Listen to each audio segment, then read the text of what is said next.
muitos irmãos que estão conosco, nos apoiando. Eu quero convidar você que é líder de célula, venha participar com a gente, estimule as pessoas da sua célula a vir participar conosco. A escola bíblica dominical não é minha. A escola bíblica dominical, primeiramente, é do Senhor, e em segundo lugar, é da Igreja Ceia. Então você pode estimular os seus liderados na célula a vir participar conosco. Nós não vamos roubá-los de você. Venha participar também. Eu tenho certeza que você, como líder, e os seus liderados têm muito a nos abençoar, tem muito a acrescentar na nossa vida. Nós temos, por exemplo, o Machado, que está conosco todos os domingos. Ele traz um acréscimo muito legal para a nossa área, para a nossa vida. Ele nos abençoa com a sua presença. Então venha participar conosco. Isso é muito importante. A escola bíblica dominical, eu costumo dizer que é a escola do profeta. A escola bíblica dominical ela é diferente do seminário teológico, porque ela não tem um certificado no final, mas ela traz um conhecimento para uma prática diária, para o seu dia a dia. Então venha participar conosco, venha fazer parte dessa família, a família Escola Bíblica Dominical. Eu me sinto com uma responsabilidade tamanha, porque hoje eu estou aqui representando a escola. É um desafio. Essa é a primeira vez que eu prego aqui na igreja. Então, como vocês podem ver, eu estou um pouquinho nervoso, mas eu espero que os irmãos tenham paciência comigo. E eu tenho certeza que juntos nós vamos aprender da palavra de Deus nessa manhã. O Salmo 131. Como é uma escola, eu já começo trazendo aqui uma lição. O Salmo, a gente sempre fala na escola bíblica dominical. Nós não falamos capítulos e versículos, nós falamos números e versos. Então o Salmo é o Salmo número 131, versos 1, 2 e 3. É o cântico de romagem de Davi, e está escrito assim: Senhor, não é soberbo o meu coração, nem altivo o meu olhar. Eu não ando à procura de grandes coisas, nem de coisas maravilhosas demais para mim. Pelo contrário, eu fiz calar e sossegar a minha alma, como uma criança desmamada se aquieta nos braços de sua mãe. Como essa criança é a minha alma para o comer. Espera, ó Israel, no Senhor, desde agora e para sempre. Desde agora e para sempre. Amém. Eu fiquei muito feliz ouvindo as demais ministrações, porque nós podemos perceber que há um alinhamento no pensamento sobre o tema desse seminário. Foi muito falado sobre Saul, foi muito falado sobre Davi, e é sobre esse personagem que nós vamos falar aqui nessa manhã. Porque o Salmo 131, ele é um salmo atribuído a Davi. Davi foi um homem que Deus tirou de trás de um rebanho. Davi era um pastor, como nós conhecemos muito bem a história, e foi colocado à frente de um povo. Davi, ele foi o segundo rei da nação de Israel. Davi foi ungido pelo profeta Samuel, e ele teve a ilustre missão de suceder a Saul, mesmo não fazendo parte da linhagem real. E aí nós já aprendemos que os planos de Deus, eles são diferentes da lógica humana. Imagine você, o primeiro rei de Israel não teve um da sua linhagem para seguir o trono. E é muito interessante que Davi é um dos reis mais conhecidos na história de Israel. Tanto é que até hoje nós estamos falando sobre ele, sobre a pessoa de Davi. E Davi, ele não ficou conhecido apenas pelas suas vitórias em guerras, não. Davi, ele ficou conhecido por ser um homem segundo o coração de Deus. Apesar de ter muitas falhas, Davi, ele foi um homem segundo o coração de Deus. E aqui já nos traz uma lição fantástica, porque independente de nós sermos pecadores, nós temos essa possibilidade de ser um homem e mulher segundo o coração de Deus. Nós aprendemos aqui no seminário que a lógica em si não está em nunca pecar, mas sempre se achegar diante de Deus. E é isso que Davi fazia. Davi, ele constantemente se achegava diante de Deus, se arrependia, quebrantava o seu coração. Davi, ele era um guerreiro e um adorador. Eu acho interessante que, de forma geral, se a gente for pesquisar nos Salmos, como por exemplo o Salmo 73, vamos lá, Salmo 73. O Salmo 73 conta a história de Asaf e fala sobre o problema da prosperidade dos maus. Os salmos em si, se nós formos estudar, nós vamos ver que os salmos, eles eram escritos dentro do contexto histórico que aquele autor estava vivendo naquele momento. O Salmo de Asaf, nós podemos ver que Asaf estava vivendo isso e ele registra, e isso vira uma canção. E assim aconteceu com Davi, no Salmo que a gente leu agora há pouco, o Salmo 131. E alguns estudiosos se perguntam qual foi o momento na vida de Davi que ele escreveu esse Salmo. Porque o contexto em si não deixa muito claro. Mas a linha de pensamento majoritária dos estudiosos é que esse Salmo ele foi escrito no momento posterior à assunção pelo profeta Samuel, mas anterior à posse do reinado. Foi depois de Davi ser ungido e antes dele tomar posse como rei de Israel. E é interessante que Davi, no contexto em que escreveu esse salmo, ele estava sendo acusado de estar tramando matar o rei Saul para tomar o seu trono. Nós encontramos o registro desse episódio nos 2 livros de Samuel e Crônicas. E é interessante que, de fato, houve um momento em que Deus disse que Davi seria o verdadeiro rei de Israel. Só que naquele momento havia um outro rei, um rei chamado Saul, que foi também ungido pelo Senhor, foi também escolhido pelo Senhor. E é interessante que Saul ainda acreditava que Deus estava com ele. Então, quando Saul acredita que Deus está com ele, o que vem contra ele não é de Deus. Então Saul começa a ver a Davi como sendo o seu rival. Saul começa a tramar, a tentar, em diversas ocasiões, tirar a vida de Davi, do jovem Davi. E é interessante que Saul nutria esse pensamento no seu coração, mas à sua volta haviam muitos súditos que o estimulavam e o instigavam a acreditar nisso. Eu acho interessante aqui a gente ressaltar que nós, como líderes, temos que estar rodeados de pessoas que tenham a mesma visão que a gente, porque senão a gente acaba entrando numa cilada dessa. Saul, ele se rodeou de pessoas que o levaram a acreditar em algo que não era verdade de fato. Porque Davi, na história, em momento algum, ele quis tomar o trono de Saul. E por diversas vezes, ele deixa isso muito claro. Davi, por diversas vezes, teve a oportunidade de matar Saul e ele não fez isso.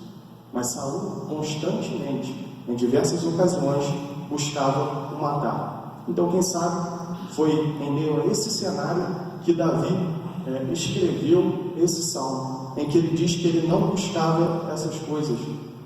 Davi diz que não buscava coisas extraordinárias, que o seu olhar não era soberbo e nem altivo, muito pelo contrário, que a alma dele estava tranquila, satisfeita e confiante nos braços de Deus, como uma criança está nos braços da sua mãe. Eu acho interessante que a satisfação de Davi era Deus. E para a nossa vida fica o questionamento: o que tem sido a sua satisfação?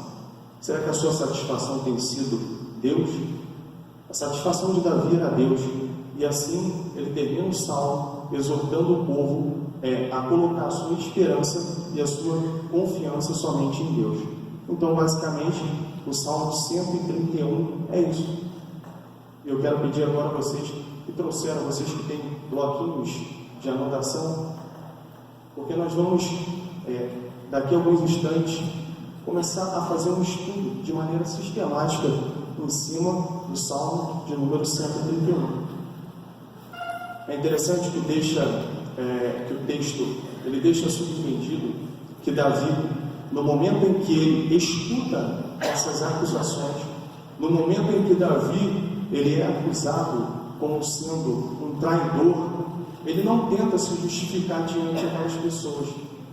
Davi, em momento algum, busca a pessoa de Davi, a pessoa de Saul, os seus súditos, para tentar se justificar. Saul, ele vai em busca de Deus, porque o Senhor é quem conhecia o coração de Davi. E o Senhor sabia que Davi, ele não planejava essas coisas. Então, acho muito interessante que esse salmo é como se fosse uma prestação de contas que Davi está fazendo diante de Deus. Porque Davi está dizendo: Senhor, o Senhor conhece o meu coração. O Senhor sabe que o meu coração é soberbo. O Senhor sabe que eu não planejo coisas grandes demais para mim. Eu acho muito interessante que nós devemos prestar conta, sim, dos nossos atos diante do nosso líder espiritual, diante dos nossos pais. Nós temos que prestar conta dos nossos atos, mas acima de tudo, nós temos que prestar conta dos nossos atos diante de Deus. E eu acho interessante que, principalmente entre os jovens, eu tenho 23 anos, então eu conheço pouco. As pessoas, às vezes, os jovens, têm um pouco de receio de fazer uma determinada coisa ou outra, com medo do pastor ficar sabendo, com medo de uma outra pessoa ficar sabendo. Mas de Deus é impossível a gente esconder alguma coisa, não é verdade?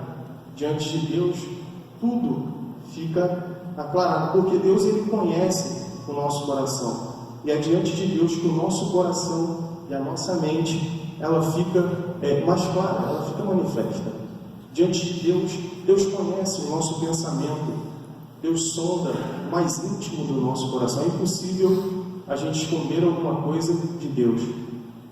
E é interessante que quando nós chegamos diante de Deus confusos, e nós nos colocamos a orar, e nós nos colocamos a buscar na palavra de Deus, todas as coisas, elas ficam claras. Eu tenho certeza que quantos aqui já viveram uma experiência assim? Eu já vivi uma experiência de não saber o que fazer em uma determinada ocasião e se colocar na presença de Deus em oração ou na busca da palavra, e de repente aquilo se torna claro. E eu acho que eu tenho certeza, isso deve ser algo que deve fazer parte da nossa rotina. Nos nossos negócios, nós devemos consultar a Deus. Acerca da nossa carreira, nós devemos consultar a Deus. E às vezes, de repente, até mesmo em relação ao ministério, nós devemos consultar a Deus. Eu conheço algumas pessoas que elas querem abraçar o mundo, e aí acabam que não conseguem fazer nada direito. Então nós devemos pedir uma direção a Deus, em que área Deus deseja nos usar. Porque é diante de Deus que nós nos conhecemos.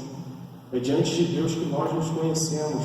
Nós conhecemos o nosso coração. Quero que vocês abram, por gentileza, Jeremias 17:9. Eu acho que esse texto já foi até lido aqui. Jeremias, capítulo 17, versículo 9.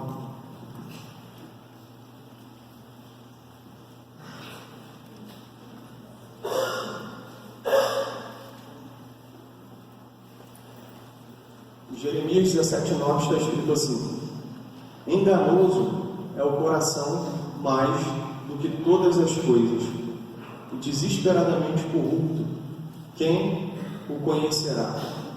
Nós não conhecemos profundamente o nosso coração, e frequentemente nós somos enganados por ele. E essa é a razão pela qual Davi se coloca diante de Deus e se põe a examinar o seu coração. Davi vai a Deus, e é diante de Deus que ele diz: Senhor, eu nunca fui em busca de poder e glória. Senhor, eu nunca fui em busca de coroa. Essa é uma das vantagens de viver uma plena comunhão com Deus. Davi poderia ter dito isso a Saul: espera lá, eu nunca fui em busca de coroa. Mas não, ele vai diante de Deus, porque foi Deus quem escolheu a Davi.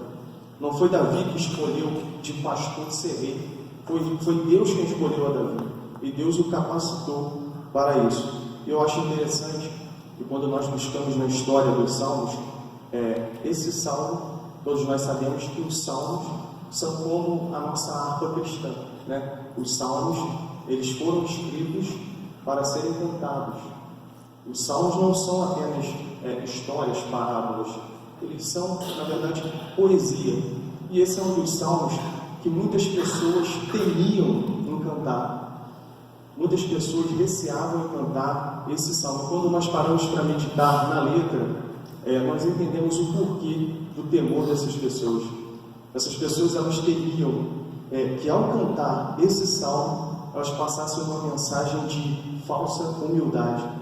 Porque quem pode dizer: Senhor, não é soberbo o meu coração, nem altivo o meu olhar? Diante de Deus.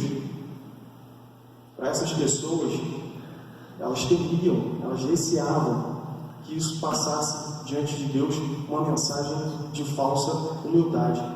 Mas em resposta a isso, nós podemos ver que, na verdade, o Salmo, ele é também uma grande lição. Uma lição para nós que somos líderes. Nós podemos pedir a Deus que o nosso coração não seja soberbo, que o nosso olhar não seja altivo. E como líderes, nós devemos buscar isso constantemente. Não é verdade? E esse Salmo é uma avaliação do coração de um líder diante de Deus. Você que trouxe o seu bloquinho aí, vamos anotar. Nós vamos estudar agora sistematicamente os 3 versos do Salmo número 131. No verso 1, nós vemos que Davi está negando ser movido pela soberba. No verso 2, Davi diz qual é o verdadeiro estado da sua alma. E no verso 3, Davi exorta o povo a confiar somente em Deus. Se o contexto que eu me referi há pouco foi de fato esse que foi escrito o Salmo 131, Davi está dizendo: Senhor, não é soberbo o meu coração. Senhor, o meu coração não é orgulhoso. Senhor, eu nunca busquei ser rei. Eu nunca quis assumir uma posição de domínio sobre os demais membros do meu povo. Davi está dizendo: Senhor, eu humildemente me submeti à sua vontade. Isso fica muito claro que Deus ele conhece o nosso coração. Ele sabe qual é a nossa intenção ao querer ser líder, ao aceitar o chamado de Deus. Porque Deus nos chamou para sermos líderes, mas Ele sonda o nosso coração e Ele sabe qual é a minha intenção de fato. E Davi está dizendo: Senhor, eu não quero ser um líder simplesmente para ter domínio sobre os demais membros do meu povo. Eu escolhi, eu aceitei o seu chamado humildemente, me submetendo à sua vontade, porque eu acredito que isso é o melhor para a minha vida e para o seu povo. Mais adiante ele diz: o meu olhar não é altivo. O olhar altivo é o olhar de uma pessoa que olha com desprezo para outra. Eu tenho certeza que em um dado momento, se você não teve um líder com um olhar altivo, você já passou por alguma pessoa, ou melhor, alguma pessoa já passou pela sua vida com esse tipo de olhar. O olhar altivo, o olhar de menosprezar. Algumas pessoas, elas têm a capacidade de diminuir a outra apenas com um olhar. E Davi está dizendo: Senhor, o meu olhar não é altivo. Eu não olho para as pessoas com um olhar de menosprezo. Eu não faço isso com aqueles que estão ao meu redor. Eu não me considero maior do que elas, mesmo sendo ungido pelo profeta Samuel. Mais adiante, ainda no verso 1, Davi diz: eu não ando à procura de grandes coisas. Davi está dizendo: eu quero viver apenas aquilo que o Senhor projetou para a minha vida. Eu acho interessante, e eu costumo dizer isso na escola bíblica dominical, que o maior erro de Adão não foi simplesmente ter transgredido um mandamento. O maior erro de Adão foi não ter vivido aquilo que Deus projetou para a vida dele. Ele quis ir além. Ele quis ir além do que Deus havia projetado para ele. E Davi está dizendo: eu me contento com aquilo que o Senhor me proporciona. Eu não procuro grandes coisas.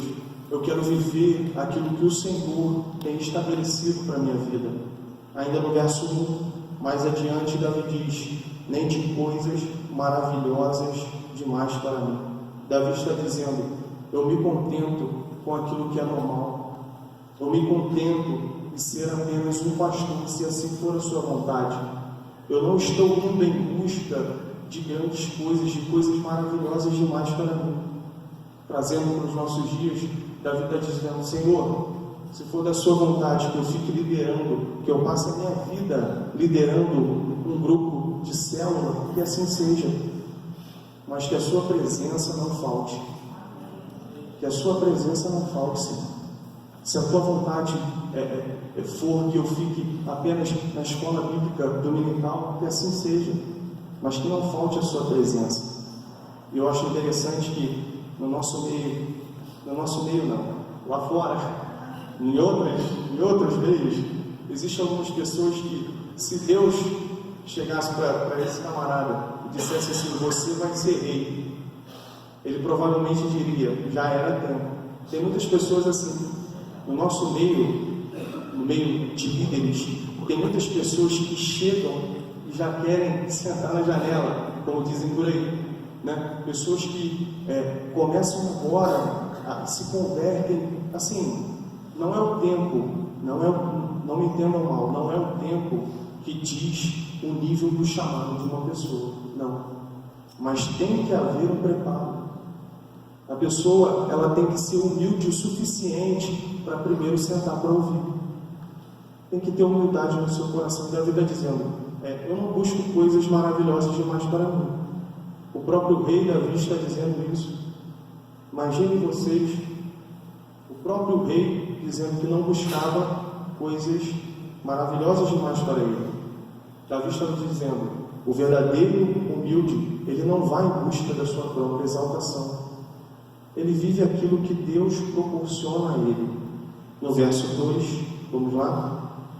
Davi está dizendo, eu disse no verso 2, ele descreve o que passa no seu coração. E ele diz: pelo contrário, eu fiz calar e sossegar a minha alma. É interessante que no verso 2, ele nos remete a voltar ao verso 1. Porque Davi diz: essas coisas que eu citei acima, soberba, altivez, procura de grandes coisas, isso foi uma coisa que eu tive que calar e sossegar a minha alma. Davi já havia sido ungido rei. Davi estava sujeito a ser uma pessoa soberba, mas ele teve que calar e sossegar a sua alma. Davi, ele está dizendo aqui: se o Senhor vai me fazer um rei em Israel, que seja no seu tempo, que seja no seu modo. Eu não vou de maneira alguma tocar no ungido do Senhor. E Davi, ele faz isso. Davi, ele não toca em Saul. Davi está se colocando a esperar o tempo de Deus. Davi, como homem, ele estava sujeito a viver em soberba, mas ele diz: eu calei, eu sosseguei a minha alma. Davi, por algumas vezes, teve a chance de matar a Saul, mas ele não fez isso. Que exemplo extraordinário de humildade e de domínio próprio. Na verdade, ontem o pastor Sérgio falou sobre domínio próprio no trânsito. Eu lembrei de algumas desavenças que às vezes a gente tem no ambiente da universidade. A gente tem que ter muito domínio próprio como líder. Eu até compartilhei com o pastor Sérgio uma situação que eu vivenciei. Estávamos dentro de sala, debatendo um tema sobre política. Eu expus a minha opinião, eu não vou dizer qual mas eu expus a minha opinião. E uma pessoa com uma opinião contrária, ela simplesmente não expôs a opinião dela, ela veio e me ofendeu. Ela disse: você como um cristão, como você pode ter esse tipo de pensamento? Não assim, que o meu pensamento era contra a Bíblia, era um pensamento político. Eu vou falar que era sobre refugiados. E a pessoa veio e ofendeu a minha pessoa, e ela em seguida me chamou de fariseu. É uma coisa assim, a gente tem que ter domínio próprio, porque senão a gente perde a linha, não é verdade? E a gente está sujeito a viver isso. E Davi também estava sujeito a viver essas coisas. E Davi diz: eu fiz calar e sossegar a minha alma. E posteriormente ele diz: como uma criança desmamada se aquieta nos braços de sua mãe, como essa criança é a minha alma para comigo. É interessante que eu não tenho filhos, né? Tenho 23 anos, não sou casado ainda. Mas eu sei como funciona. Eu sei. Uma criança recém-nascida, quando ela sente fome, ela chora, né? Porque ela não sabe falar, ela não sabe pedir pelo alimento. Então, enquanto ela não tem a sua fome saciada, ela não para de chorar. Aquele ali é um meio natural que ela consegue demonstrar a sua necessidade. E Davi está dizendo: da mesma forma que essa criança está satisfeita nos braços da sua mãe após ser alimentada, eu estou satisfeito nos seus braços, Deus. Davi está dizendo: Deus é a minha satisfação. Isso nos remete a 3 lições que eu anotei aqui para não esquecer. A número 1, total dependência. Uma criança recém-nascida, ela depende totalmente da sua mãe. Ela não sabe se alimentar, ela não sabe se limpar, ela depende totalmente. Sem o auxílio da sua mãe, ela não consegue fazer nada, ela não consegue sequer sobreviver. E Davi está dizendo: a minha alma depende do Senhor. Total dependência. O líder tem que nutrir isso no seu coração. Eu estou aqui à frente, mas só o sangue do Cordeiro, dependência de Deus, só Jesus. A gente tem que nutrir isso no nosso coração. Em momento algum, a soberba, a vaidade, a altivez, isso pode tomar conta do coração do líder. Nós temos que ter em mente: é somente Deus. A segunda lição, que remete como uma criança desmamada se aquieta dos braços da sua mãe, é que ela tem plena satisfação. Uma criança, depois que se alimenta, ela é plenamente satisfeita. Nós devemos estar plenamente satisfeitos em Deus. Deus é quem nos sustenta.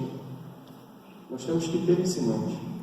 E o terceiro ponto que eu destaquei é a segurança. Um bebê nos braços da sua mãe, ele se sente seguro e ele não se preocupa com nenhuma ameaça. Ele se sente protegido. E assim nós devemos ser. Nós devemos ter total dependência, estar plenamente satisfeito e ter a ciência de que em Deus nós estamos seguros. Quando nós estamos satisfeitos em Deus, a nossa alegria está em Deus e nas coisas de Deus. Irmãos, o número de cristãos e líderes, foi falado sobre isso aqui já, que se encontra em estado de depressão, é absurdo. Foi até o nosso pastor Ricardo Queiroz, falou sobre isso ontem. É absurdo. Pessoas não estão plenamente satisfeitas em Deus. Eu sei que o ser humano é um ser natural. Nós estamos sujeitos a todo tipo de doença, ok? Mas em alguns casos é falta de satisfação em Deus. A pessoa, ela busca se satisfazer em bens materiais, e às vezes isso acaba levando a dívidas. E endividada não entra em depressão. Nós temos que ter a nossa satisfação em Deus. A satisfação plena em Deus é o remédio mais eficaz contra o desprezo pelos outros, a soberba, a altivez, a inquietação, a insatisfação e o desespero. Como líderes, nós temos que estar satisfeitos em Deus. É somente Deus. E depois de ter aprendido essa lição, Davi vai além e chega ao verso 3. Espera, ó Israel, no Senhor, desde agora e para sempre. Assim como uma criança espera por sustento segurança e satisfação de sua mãe, espere em Deus, ó Israel. Que Deus seja o seu sustento. É isso que Davi está dizendo aqui. Espere em Deus, Israel. Tenha confiança. Esperar nos remete a ter esperança. Eu aprendi isso até com o Áureo. Não sei nem se ele está aí, mas ele fez uma postagem e eu achei muito interessante. Esperar nos remete a ter esperança. E essa esperança, ela tem que estar pautada em duas coisas. Se você quiser anotar aí para não esquecer, a primeira coisa é em quem Deus é. A nossa esperança tem que estar pautada em quem Deus é. Deus é o Deus da aliança. Ele é o Deus de Israel, Ele é o Deus Todo-Poderoso. É nele que eu ponho a minha esperança, porque eu sei quem Ele é. E como eu sei quem Deus é? É através da sua palavra. Deus se revela através da sua palavra. Se Deus quisesse que nós o conhecêssemos apenas de culto, Ele não teria deixado uma palavra escrita. A palavra seria passada de forma oral até os dias de hoje. Então, Deus deixou escrito porque Ele quer que você leia. Ele quer que você medite. Ele quer que você a estude. Eu acho que orar e trabalhar, orar e ler a Bíblia, orar e buscar nos comentários bíblicos, orar e pedir uma iluminação através da vida do seu pastor em um texto que pareça confuso para você não sair por aí falando heresias. Nós temos que ter isso em mente. Nós conhecemos a Deus através da sua palavra, e nós o conhecemos porque nós vivemos um relacionamento íntimo com Ele. Nós vivemos um relacionamento íntimo com Deus através da oração, através do devocional. Nós podemos sentir Deus todos os dias. Deus Ele está em todos os lugares. Deus está conosco. Ele prometeu que estaria conosco durante todos os dias. Nós temos que ter isso em mente. E o segundo passo que eu destaquei foi exatamente isso. Nós devemos ter esperança porque Ele prometeu. E se Ele prometeu, você pode ter certeza que vai se cumprir.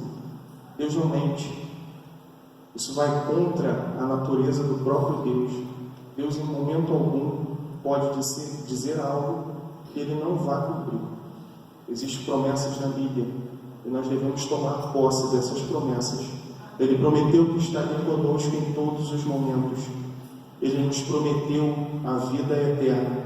Ele nos prometeu bênçãos incontáveis. E por isso devemos esperar em Deus e descansar nele. Nós devemos ter esse salmo gravado no nosso coração. Nós devemos ter isso em mente. Esperar em Deus. Por mais que o cenário político esteja um caos, a nossa esperança tem que estar em Deus. Dias melhores virão. Não é um candidato, não é um político, não é um ditador, não é nada disso. É somente Deus. A nossa esperança tem que estar firmada em Deus. Assim como Davi exortou o povo, nós devemos passar isso adiante para os nossos liderados. A nossa esperança tem que estar em Deus. Não é A, não é B, não é somente Deus. Nós devemos ter isso em mente. Nós devemos buscar a presença de Deus. Nós devemos buscar ter um relacionamento íntimo com Deus. E nessa manhã eu quero pedir a você que se coloque de pé nesse momento.